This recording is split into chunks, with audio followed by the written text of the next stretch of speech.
Okay, so gamers caught another studio slipping AI slop into a major release.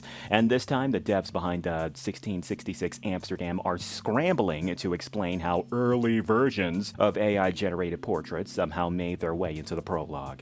Let's get into it, boys. Shoutouts to Kotaku for the article. They seem to be on top of it when it comes to hunting down AI slop in gaming. 1666 Amsterdam developer gets caught and fesses up to using AI assets. Panache Digital Games say the Gen AI shite will be replaced by human art soon. Before we get into this, I would politely ask that you guys like and subscribe if you are sick and tired of AI seeping into everything that you love. Here on this channel, I try to cover this stuff every single day, so if you want to know what to stay away from in the future, be sure to stick around.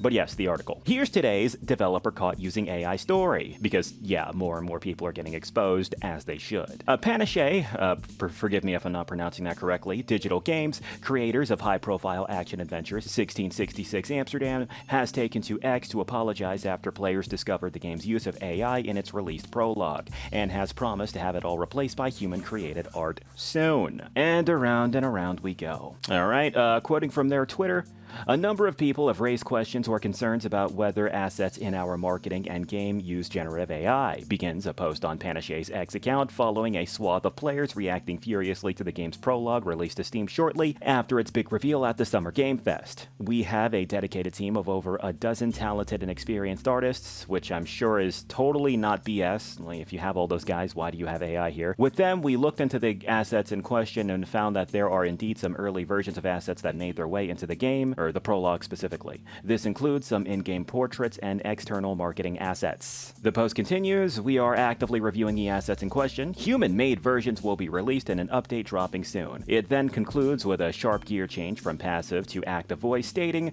we own up to this oversight and apologize for any upset caused. Please be assured that the early access and full game will not include any assets generated by AI. Wow, I definitely believe you there. If anything, the overall message to take away from moments like this is, to my overly optimistic mind, a positive one. I appreciate your optimism. I've got none right now. Despite the ubiquity of AI tools among programmers and developers, the gaming community is, by a loud majority, furious about its use and capable of causing backtracking like this once a team is caught. To be found to be using AI in a game's art is, by public decree, shameful, and the result must be mea culpa and self-flagellation, followed by having real human artists replace all lazily plagiarized bullshit. Who the hell wrote this?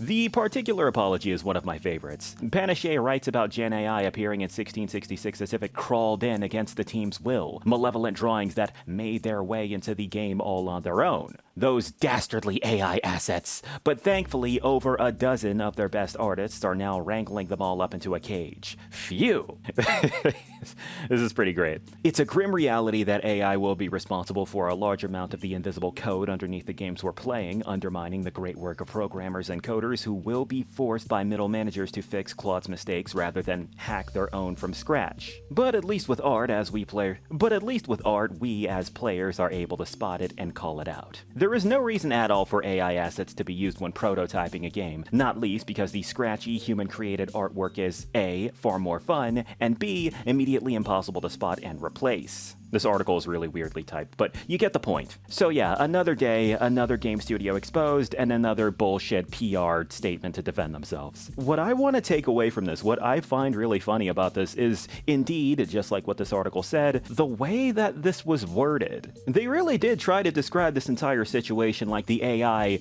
had a mind of its own and just decided to slip in there by itself, when in reality, you guys were using it to begin with, and obviously you shouldn't have been doing that to begin with. If you got a dozen different artists working on your shit, why do you feel the need to use AI to begin with? If this many different people are complaining about it and shitting on you over it and publicly shaming you for it, then that means that people want real artists and real craft and real accountability. Yeah, especially that one, not just bullshit PR. So why don't you use your dozen artists to actually do their goddamn jobs? Because obviously you're lying your ass off right off the bat. But yeah, man, those are my thoughts. What are y'all's? Whatever it is, be sure to let me know in the comment section.